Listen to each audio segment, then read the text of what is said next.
કચ્છમાં નશેડી આયુષ મેડિકલ ઓફિસરનો આતંક જોવા મળ્યો। ધડુલી પીએસસીમાં ડોક્ટર કમલેશ રાઠોડને કારણે સ્ટાફ પરેશાન થઈ રહ્યો છે। મેડિકલ ઓફિસર ગાંજો પીને હોસ્પિટલમાં આવતો હોવાની ફરિયાદ થઈ છે।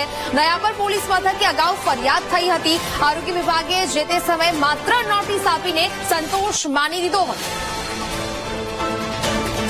તો જે પ્રકારે હવે આ સમગ્ર મામલો સામે આવી રહ્યો છે કે કચ્છમાં નશેડી આયુષ મેડિકલ ઓફિસરનો આતંક જોવા મળી રહ્યો છે। ધડુલી પીએસસીમાં ડોક્ટર કમલેશ રાઠોડને કારણે સ્ટાફ પણ પરેશાન થઈ રહ્યો છે।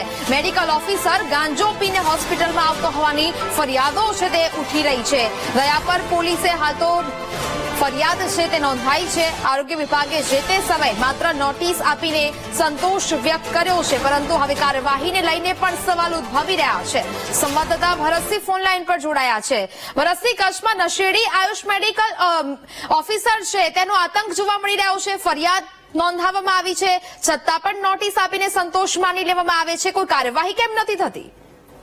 નેહા, સરહદી કચ્છ જિલ્લામાં છેવાડે આવેલા લખપત તાલુકામાં જે રીતે આરોગ્ય વિભાગમાં એક ડોક્ટર દ્વારા નશો કરતા હોવાનો વિડીયો વાયરલ થયો હતો, જે સંદર્ભે અનેકવિધ રજૂઆત પણ ઉચ્ચ કક્ષાએ કરાઈ હોવાની વિગતો સામે આવી રહી છે। જેમાં ખાસ કરીને જે ડોક્ટર છે તે સમગ્ર વિસ્તારની અંદર તેનો જે જોવા મળી રહ્યો છે, ખાસ કરીને તેની અહંકારી નીતિ અને ખાસ કરીને તે નશાની હાલતમાં પણ હોસ્પિટલમાં હાજર રહેતો હોય છે। તે ઉપરાંત જે દર્દીઓ આવતા હોય છે તેની સાથે પણ અભદ્ર વર્તન કરાતો હોવાની ફરિયાદો ઉચ્ચ કક્ષાએ કરવામાં આવી હતી, પરંતુ ક્યાંક ને ક્યાંક આ ડોક્ટર વિરુદ્ધ કોઈ પણ પ્રકારની કાર્યવાહી હાથ ધરવામાં આવી નથી। માત્ર તેને કારણદર્શક નોટિસ આપી અને ખુલાસો માંગવામાં આવ્યો છે। ત્યારે ફરી એકવાર સોશિયલ મીડિયામાં ડોક્ટરના કોઈ નશો કરતા હોય તે પ્રકારના વિડીયો સામે આવતા અહીં પ્રશ્નો ઉપસ્થિત થઈ રહ્યા છે, કેમ કે જે ડોક્ટર છે તેની જે પીએચસી સેન્ટર છે દયાપરનું, તેની અંદર 33 થી વધુ ગામોનો સમાવેશ થાય છે। તે ઉપરાંત સરહદી વિસ્તાર છે, એટલે કે જે સુરક્ષા જવાનો છે તેની પણ સારવાર માટે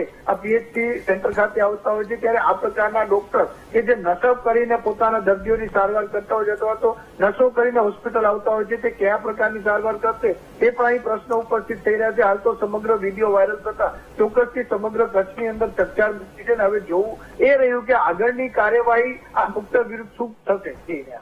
બિલકુલ ભરતસિંહ, જાણકારી બદલ આપનો આભાર।